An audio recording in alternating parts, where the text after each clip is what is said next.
तो चलिए बच्चों, आज हम लोग स्टार्ट करते हैं क्लास 10th का पहला चैप्टर वास्तविक संख्या।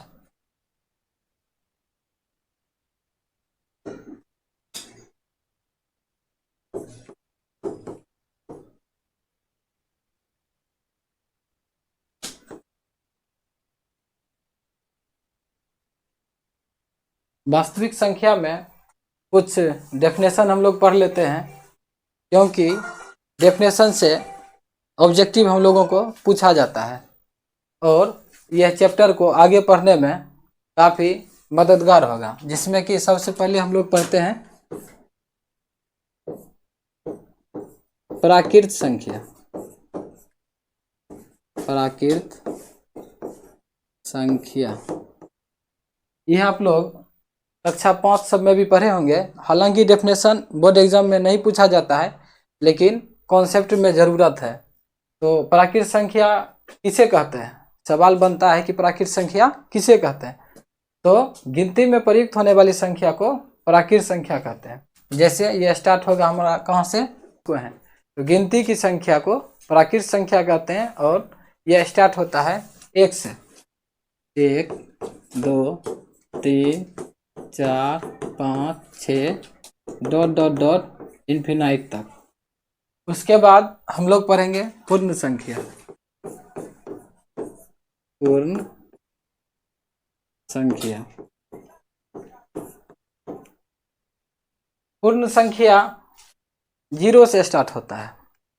अर्थात प्राकृत संख्या के समूह में अगर हम शून्य को शामिल कर देंगे, तब उससे जो संख्या का परिवार बनेगा, समूह बनेगा, उसी को ही बोलेंगे हम लोग पूर्ण संख्या। और पूर्ण संख्या स्टार्ट होगा 0 से। जैसे में 0 1 2 3 4 5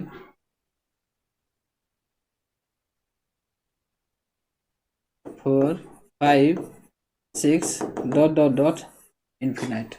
उसके बाद बारी आता है सम संख्या का। उसके बाद बारी आता है सम संख्या का। सम संख्या तो वैसी संख्या जो 2 से पूर्णतः विभाजित हो, उसे सम संख्या कहते हैं। जैसे 2 4 6 8 10 12 डॉट डॉट डॉट। सम संख्या के बाद बारी आता है विषम संख्या का। विषम संख्या बोलते हैं वैसी संख्या जो 2 से पूर्णतः विभाजित नहीं हो। विषम संख्या वैसी संख्या जो 2 से पूर्णतः विभाजित नहीं हो, उसे बोलते हैं हम लोग विषम संख्या। जैसे 1 3 5 7 9 11 डॉट डॉट डॉट। विषम संख्या के बाद बारी आता है अभाज्य संख्या। अभाज्य संख्या, अभाज्य संख्या बोलते हैं वैसी संख्या जो एक और स्वयं के अलावे किसी अन्य संख्या से विभाजित नहीं हो, वैसी संख्या को हम लोग बोलेंगे अभाज्य संख्या। अर्थात जिसका कम से कम और ज़्यादा से ज़्यादा 2 गुणनखंड हो, उसे हम लोग बोलेंगे अभाज्य संख्या। जैसे 2 3 5 7 11 13 डॉट डॉट। इसमें देखिए 2 का गुणनखंड 1 1 होता है, 1 2, 1 और 2 के अलावे 2 का कोई अन्य गुणनखंड नहीं है। ठीक उसी प्रकार से 3 का गुणनखंड या तो 1 होगा या तो 3, 5 का 1 और 5, 7 का 1 और 7, 11 का 1 और 11, 13 का 1 और 13।